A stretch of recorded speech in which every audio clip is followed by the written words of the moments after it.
Are you ready? Yeah. So the first thing we need to get started is we need to download Visual Studio Community 2019. And they'll have that drop down Community 19. Okay, and here what we're going to be doing is .NET development. And so you want to go to, yeah, right there, check that box, and then hit install. And that's all we need for now. There's a lot of other things you can do with this, like they have plugins to work with Unity 3D, which is a game engine, and so you can do things like that. They also have other Windows, like WPF. I forget what that stands for, but it makes web pages for Windows machines. And so this will probably take about 10 minutes or so. So what all have you done programming wise so far? So I worked on variables and strings so far, so probably not Variables much. and strings. Okay, that's good. And you're doing that in Python, right? Yeah, and I'm doing this video right now. Oh, Yeah. okay. So variables and strings. Have you gotten into any sort of anything like methods and arrays, lists? I just started this, so I didn't get that far yet. Okay, that's good. That's good. Starting from the beginning. And one thing that I saw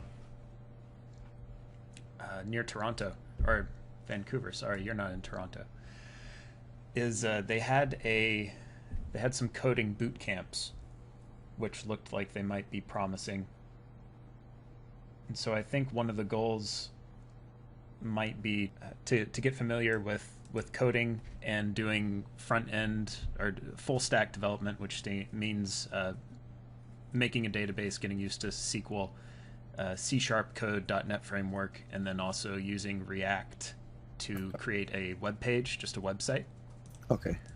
And that is one of the things that the code camp focuses on, except it looks like it's fairly difficult. I don't know, it might be scammy. You'd probably have to look into it on your own.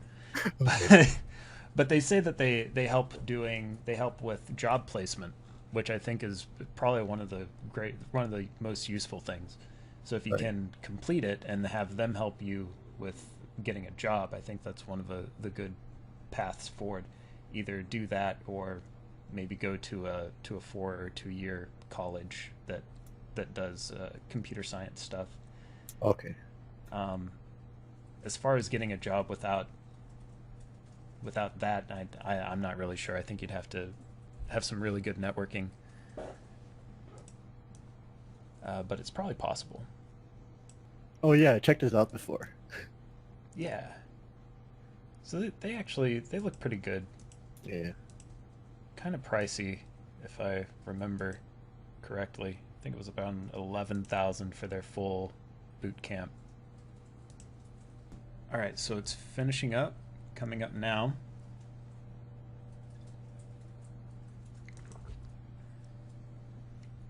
Okay. Okay, I'll and make I one think, yeah, maybe go ahead. later. So we're gonna go ahead and make an account. Oh well, never mind. It's too late. I clicked on it. Don't look at my password.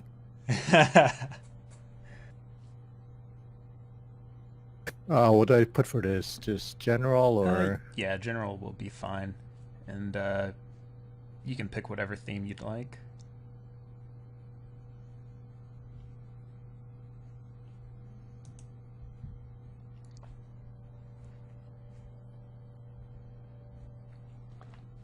All right. Okay, so from here, let's just click create a new project. And what we're going to be making to first get a handle of the basics of C# is we're going to make a console application. And so the easiest way to find it, because you see it says .NET Core on Yeah. there, and then there's also some that have .NET Standard. We want to use .NET Framework. So inside of the search box, just do console app, yeah, .NET Framework. and we're looking for the console app. Yeah, so we're going This to one, right? open, yeah, make one of those. And let's just call it new application. And this is going to be and that should, so for best practices, you should not put spaces inside of things like project names and solution names. So yeah, go ahead and yeah. Hold on, give me a second. All right. So the first thing we're going to do is we're going to make a Hello World program. It's probably one of the first things you do in any new language. Okay. And the way to do that is we're going to write to our console. So capital C, console. And you'll notice it has type ahead. I don't know if you had that in your Python experience with Python. This is very useful, so you don't have to memorize a lot of the things. If you know how a word starts, you can go ahead and start typing it, and then Visual Studio will predict it. So we'll go console dot, and then the first couple ones are just commonly used methods, things that are going to be suggested based off the context that you're programming in. So we're going to do a write line, and inside we're going to do double quotes because what we're putting in here is a string. We're going to just say hello world. And there are multiple ways that you can run a program. The two big ones are going to be running it in debug mode, which you can do just by hitting the start button right up here. And you'll notice it flashes the console and then goes away really quick, right? Did you get that far? I got some error message. Hold on. All right. You see it? There were build Am I missing errors. something? Would you like to continue with the last successful build? Oh, okay. So what we're going to say is no. That's just pretty much never a useful option. And so one thing is in C#, whenever you write a line of code, at the end of the line of code, you have to put a semicolon. Okay, yeah, I see it. Yeah. Perfect. Error? Oh, you have to save? Yeah, it should have. Yeah, say no. Yeah, what is that? Did I miss something or? Let me take a look. Oh, I see it.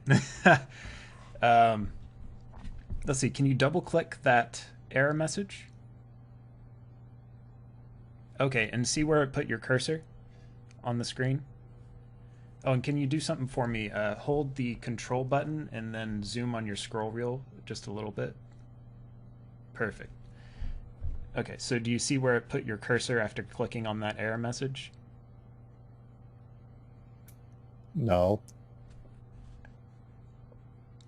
Oh, Wait, well, it didn't what? do it this time. Can you double click on the unexpected error? Yeah, there you go. So, Oh. yeah, so it had some tick marks up there. So that should be what was causing the problem. Perfect. And so it ran. Yeah, You my did it. push to talk is like that tick thing. Oh, Like, yeah. oh. All right. So the other way that you can run the program is by holding Control and pressing F5. So when we do that, we get our message. It displays "Hello World." Press any key to continue, and then if you hit a key, it goes away. Okay. Oh, there he is. All right. And the hotkey to do that running in debug mode is going to be by hitting F5. And that's the one that flashed up the message, and yeah, just like that. Okay. And another thing, do you see the gray bar right over here? You can click it, and it puts a red dot. Okay. Go ahead and put the red dot on your console.writeLine, and then hit F5. And so what this does is you enter debug mode. And that is useful because you're going to be able to look at what your code does in real time as it's being executed. Okay. And so the commands that you have in debug mode are right up here. So you can either click these buttons, or after you get used to what the hotkeys are, go ahead and just press F10 to step over a line of code, so it just goes on to the next one without going into the method, and we'll learn more about methods later. Okay. Step into is something that goes into the method, and then step out will take you out of the method. Okay. And then also the continue button just runs the code as if like you started it from that point, and then if you hit another breakpoint, it'll stop, and if it doesn't, then it just ends the program. So if we hit F10 after that, we'll see that in our console window, it printed our hello world. And then if we hit F10 again, it closes the application because it finished successfully. Okay. So I'll get rid of the breakpoint by clicking on the red dot. And one way, whenever we debug stuff, if we want to keep the window open, is we can tell the program to ask the user for some input.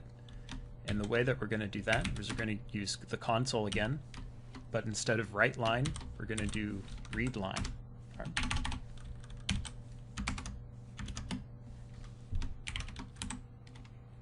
And so this is going to just ask the user for a line of text. So after they press the carriage return, it's going to continue on. So it blocks here until the user hits enter.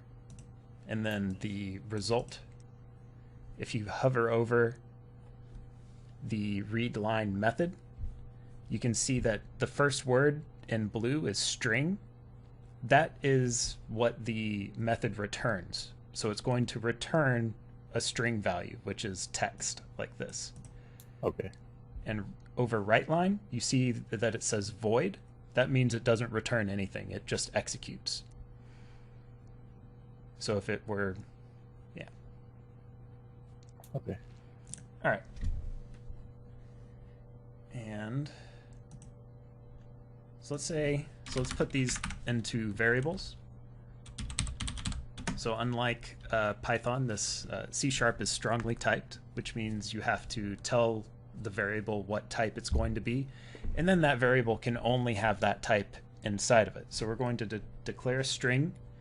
We're going to call it intro. It's going to be some intro text.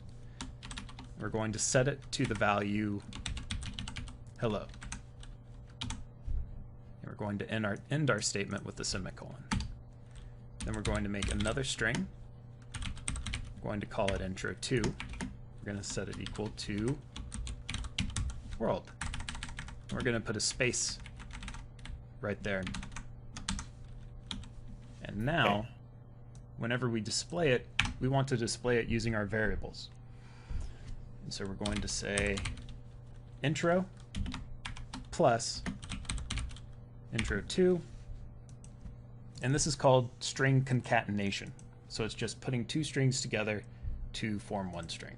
So if we hit F5, it does the same thing. Hello world. And so let's go over what the other types of variables are, what the other variable types are. Some of the most commonly used ones are going to be your integer. And those hold just whole numbers, 1, 2, 3, 4, all the way up to around plus or minus 2 billion values. A little bit more than 2 billion. So for most things that aren't going to go over 2 billion, you can use an integer for it. And let's just set it equal to 5.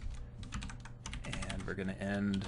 Oh, and also, this is how you do a single line comment, is just double whack. Okay. And you can do a block comment like so.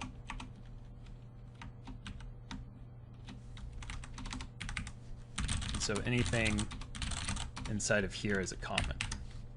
So that won't show up in the debugger, right, or whatever. Right. This This yeah, this just doesn't. notes. Yeah, this is just notes on what your code is doing. Okay. All right. So we have our integer. The next thing that's very similar to an integer is going to be a long value. And this has, so we're just going to set it equal to 10.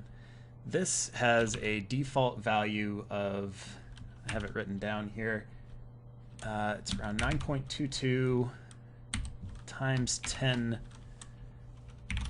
to the 18th power. So it's a 9 with 18 zeros. Okay. Plus or minus, so it's even bigger than the int by quite a bit. And these are just going to be good for if you're making keys in a database and you know you're going to just have way too many. Okay. Let's see, doubles. Doubles are going to be your decimal number type values, and so they're going to have things like 3.5 in it. And there's also decimals. These are really they're for money. So if you need to do any sort of math with money and you need that extra accuracy, you need to use decimals. But they're slower, and that's the price you pay for using decimals. For most things, like just math, you can use doubles. Okay. Does it need 2 of those? Oh.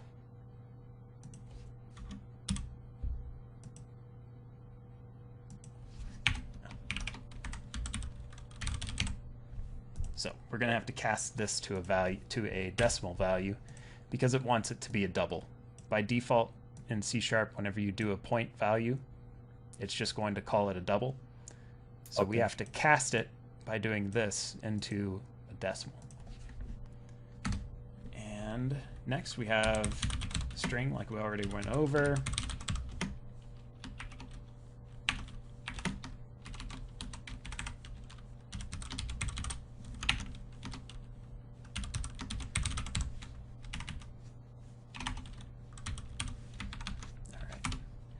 And another one, which this is probably one of the most useful ones, are booleans.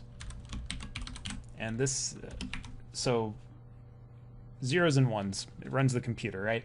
Yeah. That's all this is. It's either true or it's false. Okay. And so these are just very good, as we'll see, for controlling if statements, areas of code that you need to access, things like that.